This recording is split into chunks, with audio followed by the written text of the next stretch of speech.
বন্ধুরা good morning. তোমরা সবাই কেমন আছো? তো দেখো আজকে আমি নিয়ে নিয়েছি এঁচোড়টা আমি সেদ্ধ করে নিয়েছি সামান্য নুন হলুদ দিয়ে। এখানে নিয়ে নিয়েছি চিংড়ি মাছ, প্রায় 300-350 গ্রাম চিংড়ি মাছ আছে। আজকে আমি বানাবো এঁচোড় চিংড়ি। তো এঁচোড় চিংড়ি বানানোর জন্য দেখো এখানে 4টে মতো পেঁয়াজ কুচি করে নিয়েছি লঙ্কা, আদা, রসুন আর 2টো পেঁয়াজ টুকরো করে নিয়েছি, পেস্ট করব। নিয়েছি 2টো টমেটো।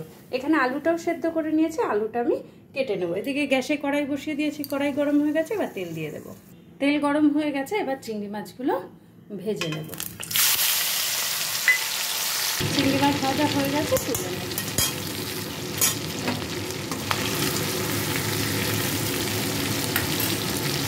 এই তেলের উপরে দিয়ে দেবো গোটা তেজপাতা ফোড়ন, গোটা জিরা, শুকনো লঙ্কা, গোটা গরম মশলা ফোড়ন। ফোড়নটা রেডি হয়ে গেছে, এর মধ্যে দিয়ে দেবো কুচিয়ে রাখা পেঁয়াজগুলো লালভাবে ভাজা হতে হতে আমি মশলাটা পেস্ট করে নেব। পেঁয়াজ ভাজা হয়ে গেছে লাল করে, এবার দিয়ে দেবো বেটে রাখা আদা, লঙ্কা, রসুন, টমেটো পেস্ট আর পেঁয়াজ।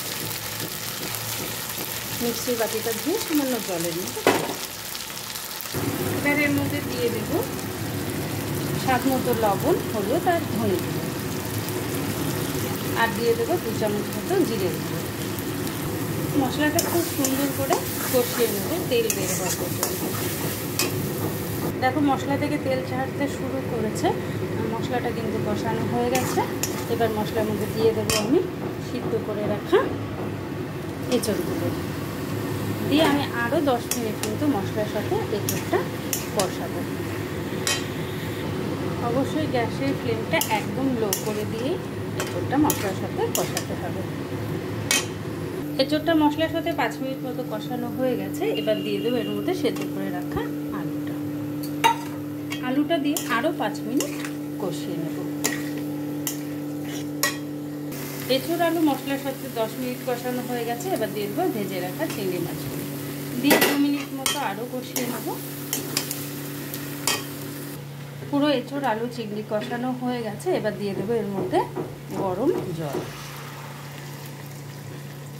খুব বেশি জলের দরকার নেই, আলু এঁচোড় সমস্তটাই সেদ্ধ করা, কষাতে কষাতে অনেকটাই আরও সেদ্ধ হয়ে গেছে।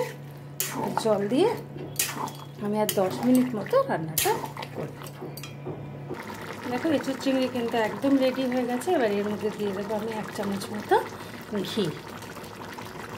ঘি দিয়ে নেড়ে চেড়ে নামিয়ে নেব। দেখো আমি তো নামিয়ে নিলাম গরম গরম এঁচোড় চিংড়ি। তো খেতে এটা অদ্ভুত টেস্ট হয়। তো তোমরাও বানাও, এভাবে বানিয়ে খাও, খেয়ে আমায় জানাও তোমাদের বানানো এঁচোড় চিংড়িটা কেমন হয়েছিল। যদি ভালো লাগে তাহলে ভিডিওতে লাইক অবশ্যই করবে, চ্যানেলটা সাবস্ক্রাইব করবে। ওকে টাটা, আজকের মতো এটুকু, আবার দেখা হবে পরের ভিডিওতে।